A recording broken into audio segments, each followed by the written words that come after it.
নমস্কার, রেণুকা চ্যানেলে তোমাদের স্বাগত। আজ আবার নতুন করে তোমাদের আমার কর্মজীবনে নিয়ে এলাম। আমি এখানে কি করি এবং কি আমাদের পরিষেবা দিই বাচ্চাদের খেলাধুলা, অক্ষর চেনানো, তারপরে রং চেনানো, নানা রকম সব কিছু, নিজের শরীরের অঙ্গ প্রত্যঙ্গ জানা সব কিছু আমরা শেখাই। তা ছেলেরা এই আসছে একটা একটা করে, আমি সকালে শুরু করেছি। এইটা হচ্ছে এই স্কুলের পরিবেশ। আর এখানে আমি খাবার বসিয়ে দিয়েছি, যে দিদি আমরা দুজনে থাকি, আমি আর আমার দিদি।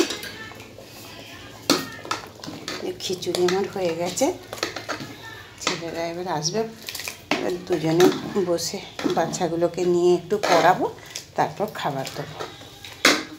এখানে ডিম, যে ডিমগুলো সেদ্ধ করতে দেওয়া হবে। তাহলে এই আজকে এই পর্যন্তই তোমাদের দেখালাম। চলে এসেছি, আজকে আমার দেওরের মেয়ে আর জামাই আসবে বলে এই যে আজ হচ্ছে আমাদের মিক্স রাইস। আমি এসে চালটা সেদ্ধ করে নিয়ে করে দিয়েছি, নুন চিনি মাখিয়ে রেখেছি। এবার চিলি চিকেনটা আমার যা এগুলো তৈরি করে মাখাবে। মশলাটা মাখিয়ে দাও তো চিলি চিকেনে, আগে ওটা ম্যারিনেট করে রেখে দাও না, তারপরে খেতে বসবো। চিলি চিকেনে রসুন, পেঁয়াজ, লঙ্কা কাটা হয়ে গেছে। ওখানে ক্যাপসিকামটা আছে কাটা, ক্যাপসিকামটা কাটা হয়ে গেছে চিলি চিকেনে। এই যে এতে রসুন, আদা, একটু লঙ্কা দিয়েছে। এবার সোয়া সস দিচ্ছে, দিয়ে এগুলো ম্যারিনেট করে রেখে দিয়ে তারপরে এগুলো ভেজে তারপর চিলি চিকেনটা তৈরি হয়ে যাবে। হ্যাঁ, ভিনিগার কাটা ছিল একটা, তো রেড চিলি সস তো আনেনি, এমনি এনেছে এই সস, চিলি সসটা।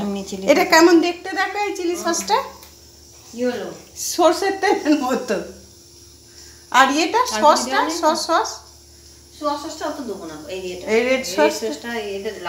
ঠিক আছে, তাহলে এটা ম্যারিনেট করে রেখে দাও। দাও এই ডিম আর ওই কি বলে কর্নফ্লাওয়ার, ডিম দিল। এই যে এইগুলো দিয়ে এবার ম্যারিনেট করে নিচ্ছে। ঠিক আছে, এবার দেখা হচ্ছে সেই একবারে সব তৈরি হয়ে গেলে।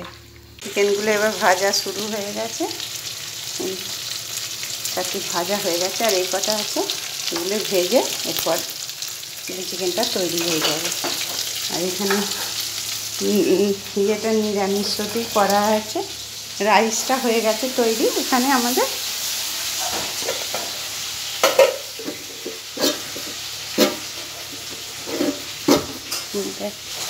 খোলাও যায়নি।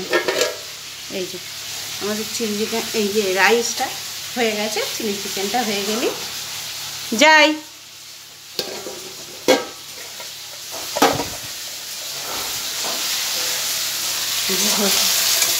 মেয়েদের খেতে দিচ্ছে, ওদের খাওয়া হয়ে গেছে, এবার খালি এদের দেবে। চিলি চিকেনটা দিয়ে দাও, দিয়ে এদের ধরে দাও।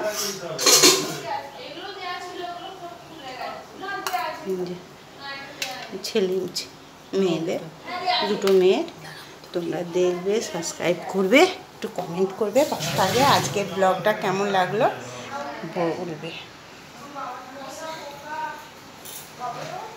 মেয়েদের দিয়ে দাও।